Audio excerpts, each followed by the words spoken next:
बात तो तुमको करनी होगी, बात तो तुमको करनी होगी। बच्चियों की लड़ाई याद है हमको, उनका संघर्ष याद है कि वो कैसे एक साथ बैठ करके नीतियाँ बना करके लड़ते थे। आज हमें वही बात याद करनी है। हमारी विरासत हमें देनी होगी, हमारी विरासत हमें देनी होगी। कार पर होती है जो तथागत बुद्ध ने बताई थी वर्षकार को, तो हम यकीनन हम जीतेंगे, हम जीतेंगे। अरे नीतीश बाबू होश में आओ, अरे नीतीश बाबू होश में आओ, होश में आकर बात करो, होश में आकर बात करो, बात तो तुमको करनी होगी, हमारी विरासत हमें देनी होगी, हमारी विरासत हमें देनी होगी। बुद्ध, इन्हें मेरा त्रिवार वंदन। बोधिसत्व परम पूज्य बाबा साहेब अम्बेडकर, मेरा इन्हें त्रिवार वंदन। मंचस्थ भिक्षु संघ को भी मेरा त्रिवार वंदन। इस एक माह के आंदोलन के लिए जो सामनेरी बने हैं उन्हें भी मेरा त्रिवार वंदन। उपस्थित समस्त उपासक उपासिकाओं को शांतिपूर्ण नमो बुद्धाय और क्रांतिपूर्ण जय भीम। साथियों, 2023 अगस्त में मुझे इस आंदोलन का पता चला, थोड़ा ऊपर उठाइए सर, मुझे पता चला कि बोध गया में एक आंदोलन चल रहा है और मुझे 2023 में इस आंदोलन से जुड़ने का मौका मिला। इस तरह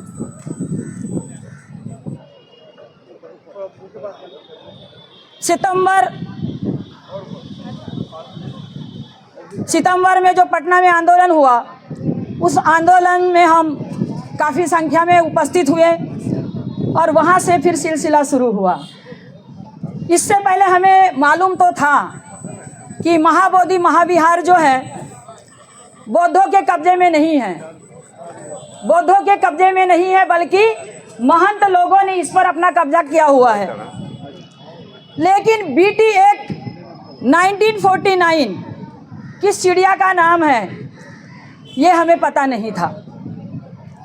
ऑल इंडिया बुद्धिस्ट फोरम सम्मानीय आकाश लामा जी, इनसे जुड़ने के बाद हमें पता चला कि बीटी एक्ट 1949 क्या है और इस एक्ट के तहत कैसे बौद्धों के अधिकारों का हनन किया जा रहा है।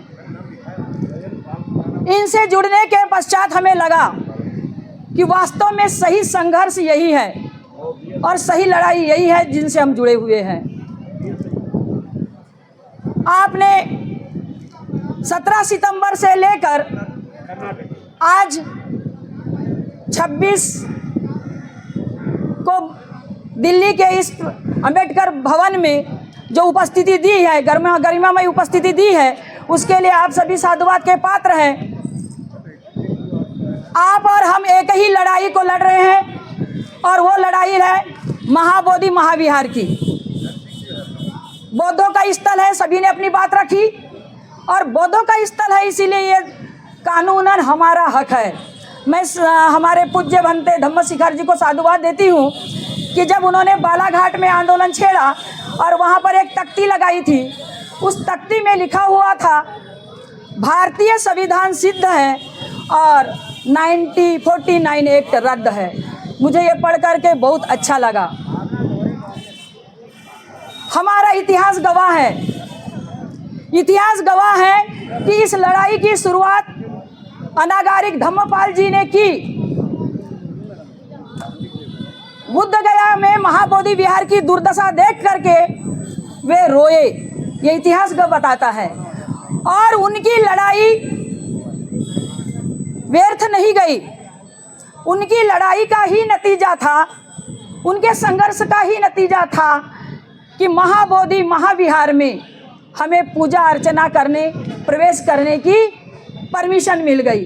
अन्यथा हमें वहाँ घुसने की भी परमिशन नहीं थी, ये आप सभी लोग जानते हैं। और सबसे अच्छी बात आज हमें आशावादी जो बनाती है वो ये बात है कि हमारी पहली लड़ाई जो अनागारिक धम्मपाल जी ने शुरू की थी, उस लड़ाई में हमें जीत हासिल हुई।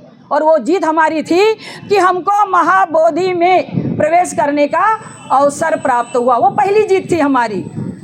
1992 पूज्य भंते सुरई ससाई जी, उन्होंने दूसरी लड़ाई शुरू की।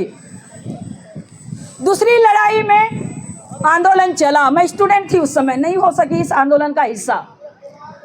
96 तक के टप्पे चले, टप्पे जो महाराष्ट्र में कहे जाते हैं, वो टप्पे चले।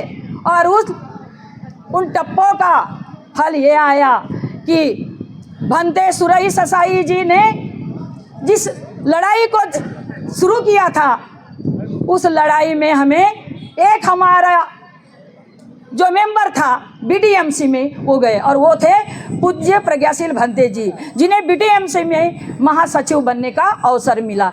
ये हमारी दूसरी जीत थी। तो ये मानकर चलिए कि हम दोनों लड़ाइयों में जीतते आए हैं। तो ये हमारी सम्मानीय आकाश लामा जी के नेतृत्व में तीसरी लड़ाई है, ऐसा मैं मानती हूँ। और ये तीसरी लड़ाई हम कैसे हारेंगे, ये हो नहीं सकता। जब हमने 2 लड़ाइयाँ जीती हैं तो यकीनन हम तीसरी लड़ाई जीतेंगे। हम जीतेंगे क्योंकि आज हम सब एक साथ है, पूरा भारत एक साथ है, ऐसा मुझे लगता है, कुछ 1-2 स्टेटों को छोड़ करके। तो ये तीसरी लड़ाई जो लड़ने हम जा रहे हैं, ये जानते हैं कि ये हमारी जायज़ मांग है और ये संवैधानिक हमारा हक और अधिकार है। तो यकीनन हम इस लड़ाई को जीतेंगे। और इस लड़ाई को जीतने के लिए हम आशावादी हैं, पूरा विश्वास रखते हैं। चाहे जितने भी लोग 5 मिनट लूँगी मैं, है ना, 5 मिनट लूँगी सर जी।